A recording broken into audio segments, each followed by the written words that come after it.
We move on now to the topic on participation. So we are not focusing on a specific offense. The focus now would be on rather what will happen when there is more than one accused who participated in the commission of a crime, right? What if there are more than one accused who participated in the commission of a crime?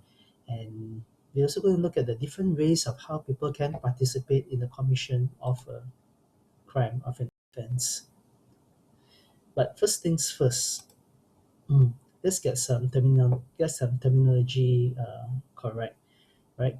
Now we talk about the principal party. This is usually referring to the perpetrator of the offense, right? He's the principal party. He is the one that is carrying out the offense. He is the one that is doing the actus reus for the offense. Then there's a secondary party, right?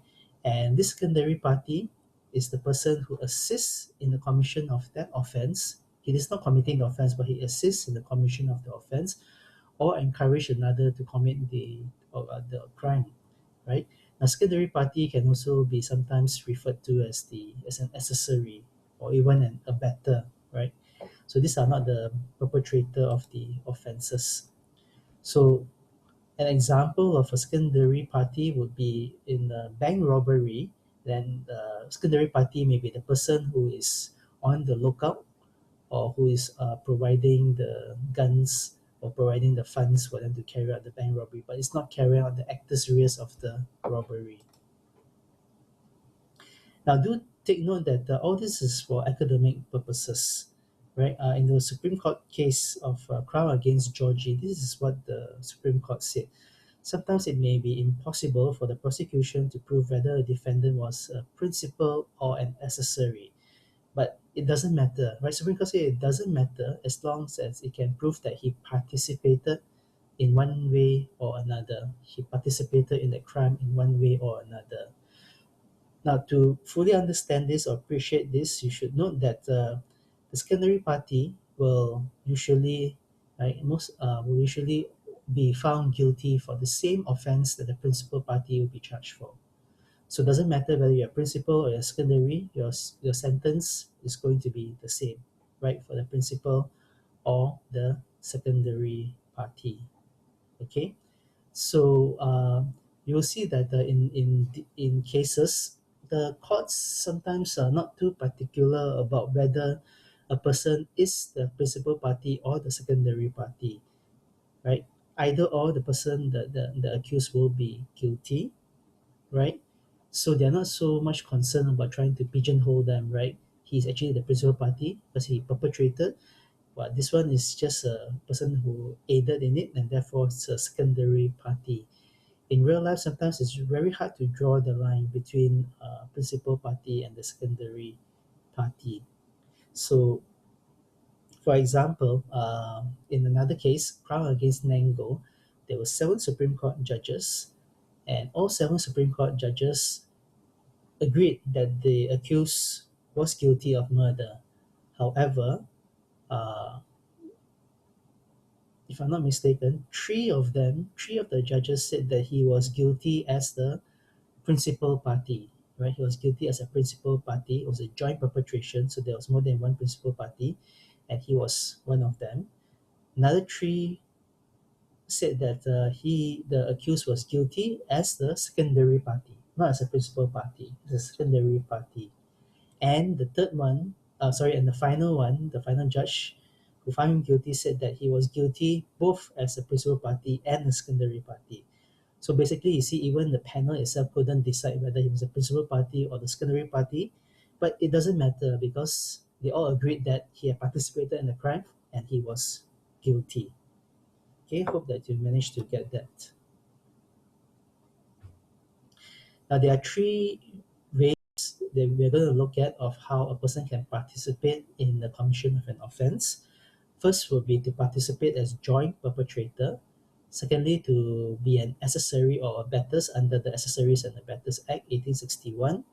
And finally, we're going to look at this very interesting situation of joint enterprise, right? It's something like joint perpetrators, but what happens if somebody commits an offense which was not agreed upon. Now we'll come to that later, right? So for today's recorded lecture, we're just going to focus on joint perpetrators as well as accessories and abettors, Act 1861. So let's start first with joint perpetrators. Now, in a joint perpetration of an offense, we are talking about where there is more than one perpetrator. So that's why it's joint perpetrators. More than one person who commits the offense. And an act is jointly perpetrated if each of them, each of the perpetrator had the requisite mens rea, and each commits the actus reus or does a distinct act for the actus reus, right? Each commits the actus reus or does a distinct act for the actus reus.